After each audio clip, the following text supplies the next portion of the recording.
যতক্ষণ পর্যন্ত সচিবালয় আওয়ামী দূষণমুক্ত না হবে ততক্ষণ পর্যন্ত জুলাই ঐক্যের লাল জুলাইয়ের সৈনিকেরা এখানে অবস্থান করবে। যে ৫ই আগস্ট পরবর্তী বাংলাদেশে আমরা কখনো প্রত্যাশা করি না ফ্যাসিস্টরা সচিবালয়ে বসে থাকবে, কিন্তু আমরা দেখছি আওয়ামী মদতপুষ্ট, ভারতীয় মদতপুষ্ট কিছু সচিব এখনো সচিবালয়ে বসে সরকারকে ফাংশন করতে ব্যর্থ করছে। সেজন্য জুলাই ঐক্যের কেন্দ্র ঘোষিত কর্মসূচির অংশ হিসাবে আজকে আমরা দূষণমুক্ত সচিবালয় করার উদ্দেশ্যে সচিবালয়ের সামনে অবস্থান নিয়েছি। ছাত্র জনতার পক্ষ থেকে জুলাই ঐক্যের কেন্দ্র ঘোষিত কর্মসূচির মুখপাত্র সম্মানিত মুসাদ্দেক ভাইয়ের নেতৃত্বে ৫ জনের প্রতিনিধি দল ইতিমধ্যে সচিবালয়ে গিয়েছে। আমরা জুলাই ঐক্য সচিবালয় থেকে প্রতিনিধি আসার পর অফিসিয়ালি আপনাদেরকে জানাবো, আমরা বিশ্বাস করি ফ্যাসিস্ট মুক্ত করার জন্য সচিবালয় কেন বাংলাদেশের যে কোনো প্রান্তে ছাত্র জনতা অবস্থান নেবে যে কোনো সময়। সেজন্য যতক্ষণ পর্যন্ত সচিবালয় আওয়ামী দূষণমুক্ত না হবে ততক্ষণ পর্যন্ত জুলাই ঐক্যের লাল জুলাইয়ের সৈনিকেরা এখানে অবস্থান করবে। আমরা আওয়ামী এবং ভারতীয় মদতপুষ্ট সচিবালয়ে দেখতে চাই না।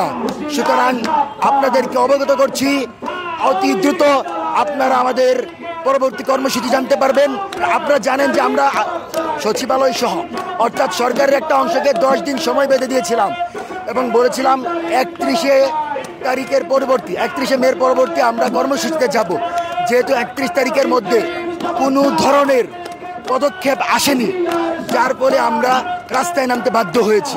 এবং আজকে যদি ইতিবাচক কোনো সাড়া না আসে, আমরা আইন উপদেষ্টাকে হুঁশিয়ারি করে বলে দিচ্ছি, ইতিবাচক সাড়া না আসলে জুলাই ঐক্য রাজপথে থাকবে এবং সচিবদেরকে তাদের পদ থেকে নামিয়ে ছাড়বে ইনশাআল্লাহ। যতক্ষণ পর্যন্ত সচিবালয় আওয়ামী দূষণমুক্ত না হবে ততক্ষণ পর্যন্ত জুলাই ঐক্যের লাল জুলাইয়ের সৈনিকেরা এখানে অবস্থান করবে। যে ৫ই আগস্ট পরবর্তী বাংলাদেশে আমরা কখনো প্রত্যাশা করি না ফ্যাসিস্টরা সচিবালয়ে বসে থাকবে, কিন্তু আমরা দেখছি আওয়ামী মদতপুষ্ট, ভারতীয় মদতপুষ্ট কিছু সচিব এখনো সচিবালয়ে বসে সরকারকে ফাংশন করতে ব্যর্থ করছে।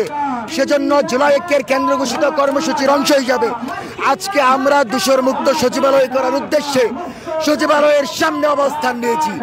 ছাত্র জনতার পক্ষ থেকে জুলাই ঐক্যের কেন্দ্র ঘোষিত কর্মসূচির মুখপাত্র সম্মানিত মুসাদ্দেক ভাইয়ের নেতৃত্বে ৫ জনের প্রতিনিধি দল ইতিমধ্যে সচিবালয়ে গিয়েছে।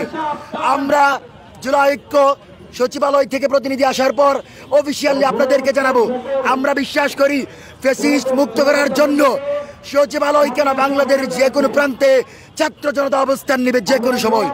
সেজন্য যতক্ষণ পর্যন্ত